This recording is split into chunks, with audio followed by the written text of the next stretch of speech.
Olá, seja muito bem-vindo ao programa Em Pauta desta semana e o assunto será o estresse. Segundo uma pesquisa da Associação Internacional de Controle do Estresse, o Brasil ocupa hoje o segundo lugar no mundo com o maior número de trabalhadores estressados. Está atrás apenas do Japão.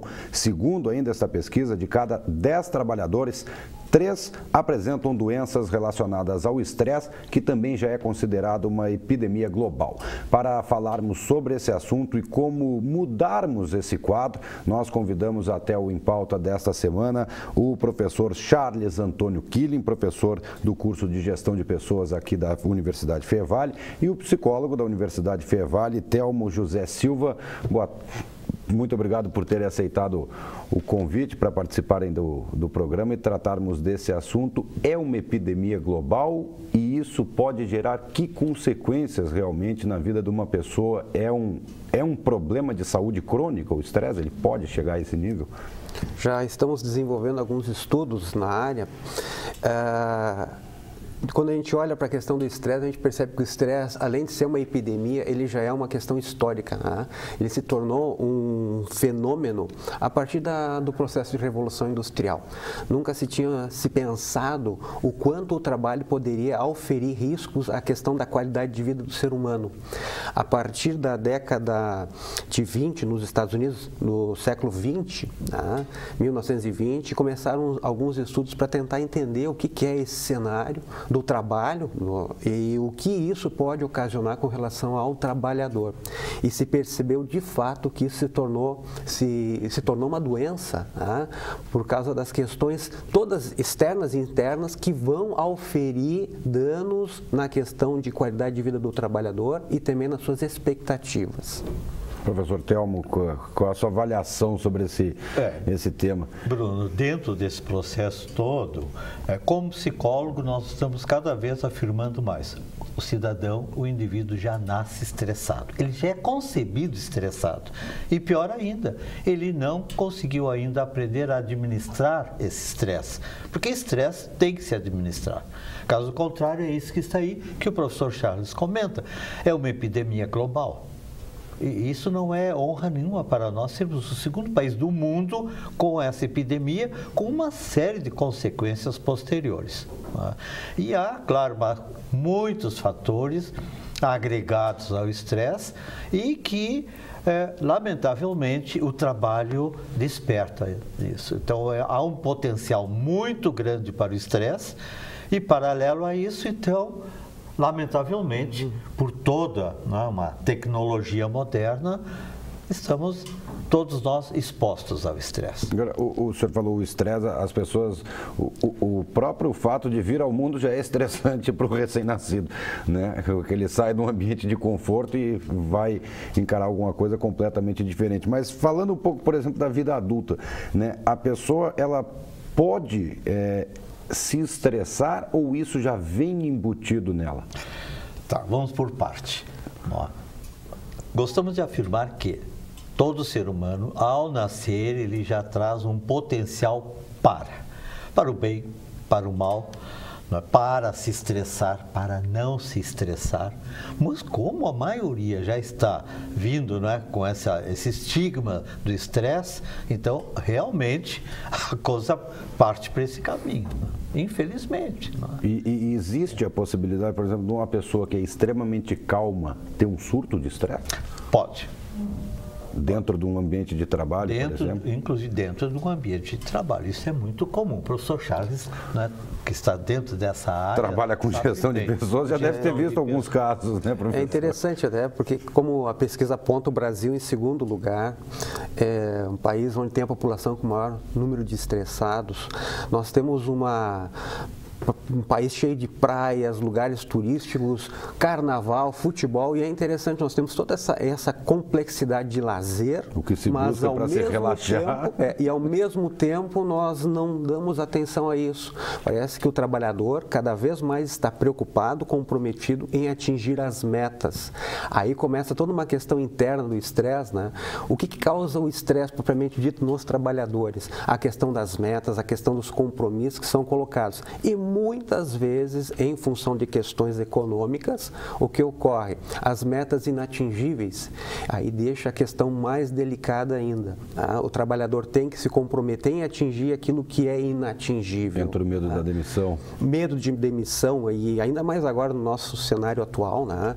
A questão está num processo de encadeamento cada vez maior. Bom, aonde é que vai parar isso? A gente já não sabe mais. E aquelas pessoas que estão trabalhando naquelas empresas que estão apontando, olha, vamos reduzir, vamos fazer férias coletivas, essas pessoas elas não vão conseguir tirar as férias ditas coletivas de forma tranquila. Elas estão em ritmo de extremo estresse. Tá?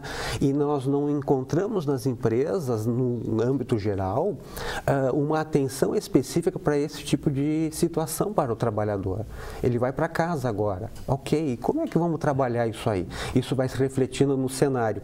Aí vem a questão da síndrome de burnout, em outras cositas mais, e daqui a pouco surge um surto qualquer, este indivíduo provoca um dano, um ato, e não se percebeu que houve todo um processo que condicionou ele a essa situação. E dando demonstrações de que poderia surgir esse surto a qualquer momento. Correto. Nós vamos tomar liberdade, tanto o professor Charles, dentro da gestão de pessoas, e eu como psicólogo, né, organizacional, de, por exemplo, listar alguns fatores externos que levarão fatalmente esse trabalhador a fazer um surto. Por exemplo, hoje as distâncias entre a residência do trabalhador e o seu local de trabalho. Há coisas praticamente desumanas. Comentávamos, professor Charles e eu, antes, as péssimas condições do nosso transporte urbano. Incrível isso aí. Chega a ser não dá para citar. Ainda, para quem não depende do transporte urbano, principalmente o sistema viário caótico.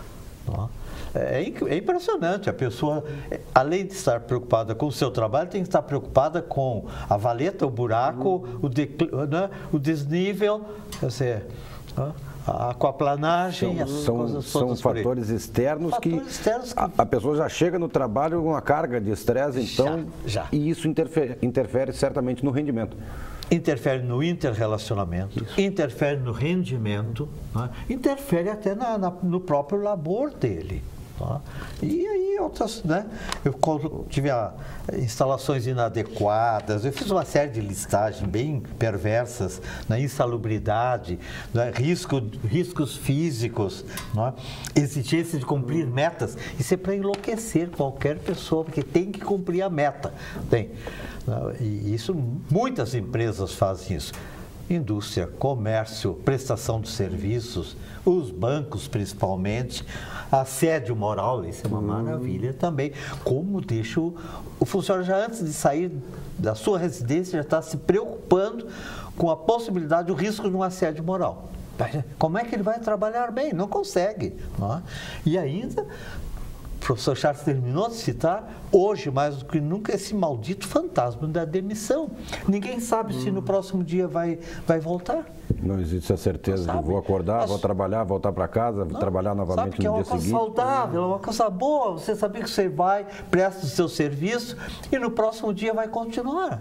E essa dúvida está sendo terrivelmente estressante. As férias coletivas, inclusive, deixa todo mundo com o pé atrás. E agora, quando nós retornarmos, vamos ainda estar ou não? E agora, fazendo o caminho inverso, a pessoa tem essa carga de estresse muito grande no trabalho e acaba também levando isso para dentro de casa, ou seja, a vida dela profissional e pessoal se torna um horror, um show de horror. A relação ela é total e completa reciprocidade. Não tem como o trabalhador sair do trabalho e deixar, bom, os problemas do trabalho ficam no trabalho e eu vou para casa e sou outra pessoa. Não existe isso. Tá? Ele acaba condicionando toda essa situação de estresse para dentro de casa e, pior que isso, acaba afetando toda a questão da qualidade de vida dos familiares e da comunidade em geral. Não tem como escapar disso aí. E é impressionante como as pesquisas que estão sendo feitas nessa área perguntam o que te leva ao estresse. E boa parte dos respondentes, das pesquisas que estão desenvolvidas, responde que é o chefe. Tá? Quando a gente faz a pesquisa para os chefes, responde são superiores. Tá? Então, o que acontece? Existe um encadeamento, tá, hierárquico, e entra a questão do assédio moral nesse cenário, quer dizer, vem de cima a baixo toda essa questão de pressão e pressão e pressão. Mas quem é que mais sofre com isso? Obviamente que são aquelas pessoas com menor poder aquisitivo, né, que são as que mais sofrem em função de toda essa carga das metas que devem ser atingidas, que são geralmente inatingíveis, em função de uma economia que não está conseguindo dar carga, dar resposta ao processo, né, e a família em si, ela acaba absorvendo toda essa carga, porque não tem como escapar. O filho, a filha, vai perceber a situação do pai ou da mãe, e ele vai levar isso, quer queira, quer não, vai levar isso também para os seus ambientes, na escola, na universidade. Esse estresse vai se esparramando, tá, como um todo. E como a gente estava falando antes, apesar do Brasil ter praias lindíssimas, a gente ter todo um aparato cultural, de lazer e de esporte ao vivo na televisão, não consegue desopilar toda essa carga de estresse que está prejudicando a questão da qualidade de vida do trabalhor. Certo, isso aí influi numa série de doenças, como a gente viu doenças cardíacas, doenças como todo mundo brinca, né? Vai te dar como é que agora me fugiu o nome, mas vai te dar uma úlcera. Uma úlcera, né? E tem essa brincadeira que acaba dentro do próprio meio empresarial, né, ou industrial, de se brincar. Esse aí é o estressadinho da turma, né? E às vezes... Ou então o chefe é a minha úlcera. É a úlcera. Elimina o chefe e está resolvido o problema. E esse cenário de estresse vai promovendo todo um processo de exclusão, em especial as exclusões sociais. Os grupos vão começando e os indivíduos vão começando a se excluir do convívio social. Aí, quando começa a acontecer isso, é necessário e urgente que haja uma atenção médica, né, psicólogos, tá, que façam um trabalho de ponta para não acontecer, como aconteceu na Europa, a questão de um piloto que resolveu dar cabo, né, quer dizer, todo um processo de estresse que ele foi sofrendo dentro da organização, enfim, né, acabou condicionando ele uma síndrome de Burnout, e ele fez exatamente aquilo que a gente já sabe. Ele vai se isolando e ele acaba, num certo momento, se utilizando do próprio aparato do trabalho para cometer uma ação delituosa. Né? Para a gente explicar para os telespectadores o que seria essa síndrome? A síndrome de... Burnout. Tá? É todo um condicionamento em que o indivíduo ele não consegue mais atender as demandas da sociedade em geral. Todos nós temos estresse, qualquer um de nós tem estresse. É como um elástico, vamos pensar como se fosse um elástico.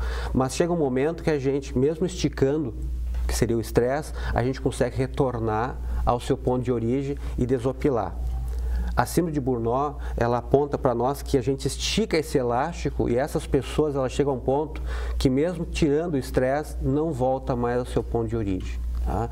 Aí tem que haver toda uma medicação, um tratamento, porque ela começa a se tornar um problema para a sociedade, para a organização, para a empresa em geral. Tranquilo. Tá certo. O professor Charles usa o elástico como exemplo, eu uso a panela de pressão. É a mesma coisa. Tem uma hora vai explodir. Se não apertar a válvula... Se não apertar a válvula, se eu não der um atendimento adequado, vai explodir. Certo. Professor Telmo, professor Charles, vou pedir um minutinho para vocês para nós irmos a um breve intervalo e daqui a pouco nós voltamos continuando com esse assunto do estresse que afeta aí milhões de pessoas em todo o Brasil, em todo o mundo, e também no próximo bloco vamos falar um pouco mais sobre como tratar esse estresse que está em níveis alarmantes aqui no nosso país. Nós voltamos daqui a pouco, não sai daí.